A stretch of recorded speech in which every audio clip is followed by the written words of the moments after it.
Wifi password ও নাম কিভাবে পরিবর্তন করতে হয় মোবাইল ফোন দিয়ে।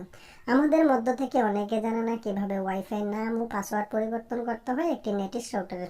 আজকের এই ভিডিওতে আমি আপনাদেরকে সম্পূর্ণ প্রসেসটি দেখিয়ে দিব, যেভাবে আপনি আপনার মোবাইল ফোন দিয়ে 1 থেকে 2 মিনিটের মধ্যে একটি নেটিশ রাউটারে ওয়াইফাই নাম ও পাসওয়ার্ড পরিবর্তন করবেন। সো বন্ধুরা, নেটিশ রাউটারে ওয়াইফাই পাসওয়ার্ড পরিবর্তন করার জন্য ফার্স্ট অফ অল আপনি আপনার মোবাইল ফোনটি নেটিশ রাউটারের সাথে মোবাইল ফোনটিকে কানেক্টেড করে নেবেন। এরপর আপনি সরাসরি চলে যাবেন আপনার ফোনে থেকে গুগল ক্রোম ব্রাউজারে, বা আপনার ফোনে অন্য কোনো ব্রাউজার থাকলে সেটি দিয়েও কাজ করতে পারবেন। গুগল ক্রোম ব্রাউজারে আসার পর সার্চ অপশনে আপনি নেটিশ রাউটারের আইপি অ্যাড্রেসটি লিখে নেবেন। নেটিশ রাউটারের আইপি অ্যাড্রেস হলো 192.168.1.1। এটি লিখে সার্চ করলে আপনাদের সামনে এরকম একটি ইন্টারফেস চলে আসবে। ইউজার নেম এবং পাসওয়ার্ড বলে দুটি অপশন দেখতে পাবেন। যদি আপনি আপনার রাউটারে লগইন অ্যাডমিন পাসওয়ার্ড চেঞ্জ করে থাকেন, যদি না করে থাকেন চ্যানেলে ভিডিও দেওয়া থাকবে কিভাবে আপনি আপনার নেটিশ রাউটারের লগইন অ্যাডমিন পাসওয়ার্ড চেঞ্জ করতে হয়। এরপর আপনি আপনার রাউটারে লগইন করবেন। আপনি আপনার রাউটারের লগইন অ্যাডমিন পাসওয়ার্ডটি দিয়ে এরপরে আপনি আপনার রাউটারে সাইন ইন করে নেবেন। আমি আমার রাউটারের ইউজার নেম এবং পাসওয়ার্ডটি বসিয়ে নিচে সাইন ইন যে অপশনটি দেখতে পাচ্ছি, এখান থেকে সাইন ইন অপশনে ক্লিক করে আমি আমার নেটিশ রাউটারে লগইন করে নিলাম। লগইন করার পর আপনাদের সামনে এইরকম একটি ইন্টারফেস চলে আসবে। কুইক সেটআপ এরকম একটি ইন্টারফেস দেখতে পাবেন। এরপর নিচে ওয়্যারলেস সেটআপ, এখানে আসার পর ওয়্যারলেস সেটআপে আপনি আপনার ওয়াইফাই নাম এবং নিচে পাসওয়ার্ডে আপনি আপনার ওয়াইফাই পাসওয়ার্ডটি, আগের পাসওয়ার্ডটি এখান থেকে দেখতে পাবেন। এখানে আপনি আপনার আগের ওয়াইফাই পাসওয়ার্ডটি উঠিয়ে নতুন করে আপনি আপনার পাসওয়ার্ডটি বসিয়ে দিবেন।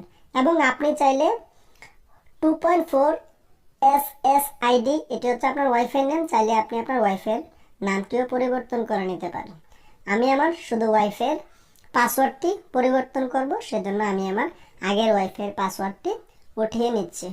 এখানে বন্ধুরা সর্বনিম্ন 8 ডিজিট এবং সর্বোচ্চ 63 ডিজিট পর্যন্ত আপনারা পাসওয়ার্ড দিতে পারবেন। পাসওয়ার্ড বসানোর পর আপনি অবশ্যই আপনার ওয়াইফাইয়ের পাসওয়ার্ডটি একবার কপি করে নেবেন, কেননা ভুল হলে আপনার রাউটারটিকে রিসেট করার প্রয়োজন হতে পারে।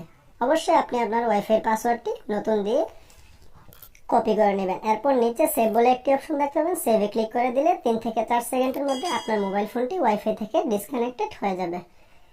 তারপর আপনি আপনার মোবাইল ফোনটিকে পুনরায় ওয়াইফাইয়ের সাথে কানেক্টেড করে নেবেন নতুন যে পাসওয়ার্ডটি দিয়েছেন সেটি দিয়ে। দেখুন বন্ধুরা, আমার মোবাইল ফোনটি ওয়াইফাই থেকে ডিসকানেক্টেড হয়ে গিয়েছে।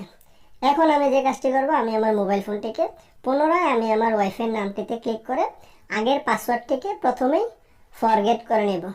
ফরগেট করার পর আমি আমার যে নতুন পাসওয়ার্ডটি দিয়েছিলাম সেই নতুন পাসওয়ার্ডটি দিয়ে আমি আমার মোবাইল ফোনটিকে আবারও রাউটারের সাথে কানেক্টেড করে নেব। দেখুন বন্ধুরা, আমার মোবাইল ফোনটি রাউটারের সাথে কানেক্টেড হয়ে গিয়েছে। এরপর আপনি এখান থেকে আবারও ব্যাকে চলে যাবেন। ব্যাকে আসার পর আপনি আপনার গুগল ক্রোম ব্রাউজারে আসলেই আপনি আপনার ওয়াইফাইয়ের নাম ও পাসওয়ার্ডটি দেখতে পাবেন। দেখুন বন্ধুরা, আমি আমার ওয়াইফাইয়ের আগের পাসওয়ার্ডটি চেঞ্জ হয়ে গিয়েছে এখানে দেখতে পাচ্ছি।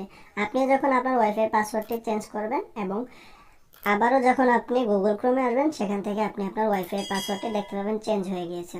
সো বন্ধুরা, আজকের ভিডিওটি এ পর্যন্ত। যদি ভিডিও ভালো লাগে থাকে লাইক